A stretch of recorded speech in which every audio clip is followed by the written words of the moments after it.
High guys, আমি Sanchali. Welcome back to my channel. আমার চ্যানেলে সবাইকে স্বাগত জানাই। কেমন আছো সবাই? আশা করি সবাই খুব ভালো আছো।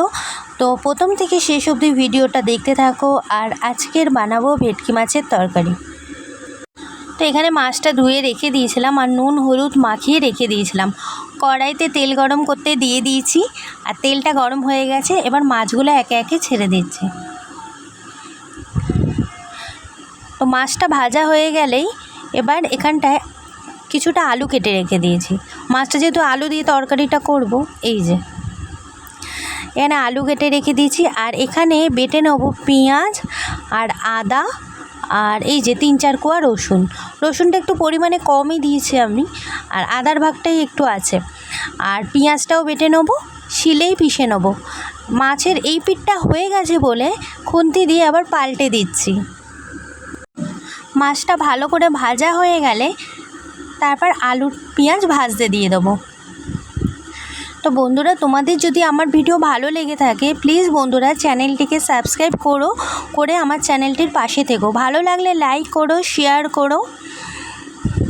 আর মাছটা ভাজা হয়ে গেছে, এবার তেলের মধ্যে দিয়ে দিচ্ছি আলু আর পেঁয়াজ আলুটা একসাথে নাড়াচাড়া দিচ্ছি।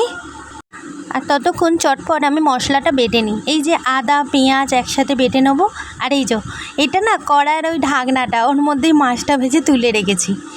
তো এই আলু পেঁয়াজ ভাজতে ভাজতে একটু টমেটো কুচিও দিয়ে দিলাম, দিয়ে ওটাও একটু নরম হতে থাকুক। আর এই যে এইখানে মশলাটা বেটে রেখেছি, এই যে মশলাটা আমার বাটাও হয়ে গেছে। দাঁড়িয়ে দাঁড়িয়ে ভালোই আমি শিলনোড়াতে পিষে নিই, আর এটা আমার সুবিধাও হয়। শিলে পিষে যদি মশলাটা বাটি না, আরও যেন তার রান্নার স্বাদটা যেন আরও যেন ভালো হয়। তো এবার একে একে সব প্রতিদিনের যে মশলাগুলো সব দিয়ে দিচ্ছি। নুন হলুদ গুঁড়ো লঙ্কা গুঁড়ো জিরে গুঁড়ো, আর এই যে 2 কাঁচা লঙ্কা চিড়ে দিয়ে দিলাম। তো ভালো করে কষিয়ে নেবো আর দিয়ে দেবো এবার জল অ্যাড করে দেবো। মাছের তরকারিটা আমি একটু ঝালটা বেশিই দিয়েছি। আসলে আমাদের ঘরে না ঝালটা বেশিই খায়, আর আমারও খুব ভালো লাগে। আর আস্তে আস্তে আমার ছেলেটারও অভ্যেস হয়ে যাচ্ছে এই তরকারি খেতে খেতে। তো এখন ভালো করে কষিয়ে নিচ্ছি। একটু তেল ছাড়লেই জলটা দিয়ে দেবো।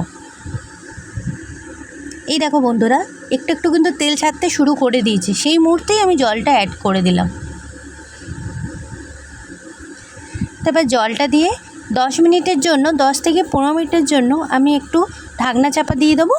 আর তারপর মাছটা দিয়ে ফোটাবো। ব্যাস রেডি হয়ে যাবে আমার ভেটকি মাছের আলু দিয়ে তরকারি।